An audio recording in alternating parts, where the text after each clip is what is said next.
Hello, my name is Ellie. How do you love yourself?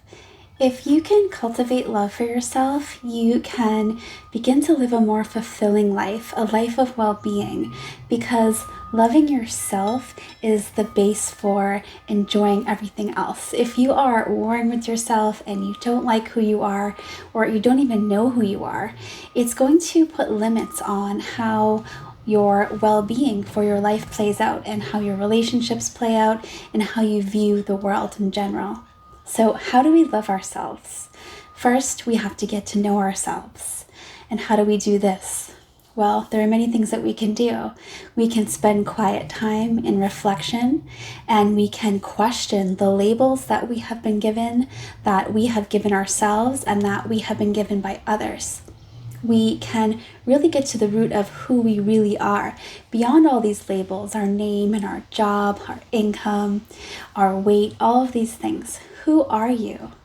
Really get to know yourself. And a really fun practice that you can do is mirror work. So you just sit in front of the mirror and you just spend time looking at yourself. Many people find this difficult when they first start out, but the more that you sit in front of the mirror and you really spend time with yourself, you will become more comfortable with it. And it's a great way to connect to yourself and to get to know yourself. When we get to know ourselves also, we can begin to start cultivating love for ourselves, literally by intentionally focusing on our heart chakra, our heart space here, and invoking love for ourselves.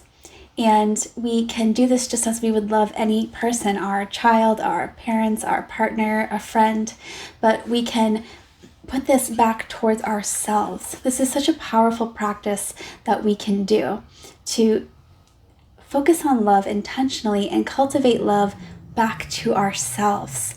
And it is so rewarding for you to do this, because when you love yourself, then you start making decisions that are going to be loving decisions for yourself. You stop beating up on yourself. You stop bulldozing over your desires and wants to do the things that you think you should do. So cultivating love for yourself is going to improve all of your relationships and improve your life. And the other thing that we can do is accept our humanness, accept that we are flawed, and acknowledge that everyone is flawed. You may have different flaws from people, but the flaws that you have are shared with many other people. We are all human. So accept your humanness and begin to love yourself even though you're flawed, especially knowing that everyone is flawed. Think about the person that you admire most in the world. They are flawed. They have flaws, not only right now, but in their past. They have done many things that they regret or that were, reckless. We all are flawed. So begin to forgive yourself. And that's the next thing. I had to massively forgive myself, and there is a practice that was enormously helpful and such a blessing on my life. And that practice to forgive myself was called oponopono. It is a Hawaiian prayer, and it has the vibration, a strong vibration of forgiveness and for self-love. I actually do have a whole video on oponopono if you would like to check that out. But saying this prayer, this Hawaiian prayer, I love you, please forgive me, thank you, you will begin to cultivate a forgiveness for yourself. I had to forgive myself for choosing unconsciously and choosing partners that were harmful in my life and for not recognizing that pattern sooner. So we have to forgive ourselves, and Ho'oponopono is an amazing frequency that we can tap into to start to achieve this forgiveness for ourselves.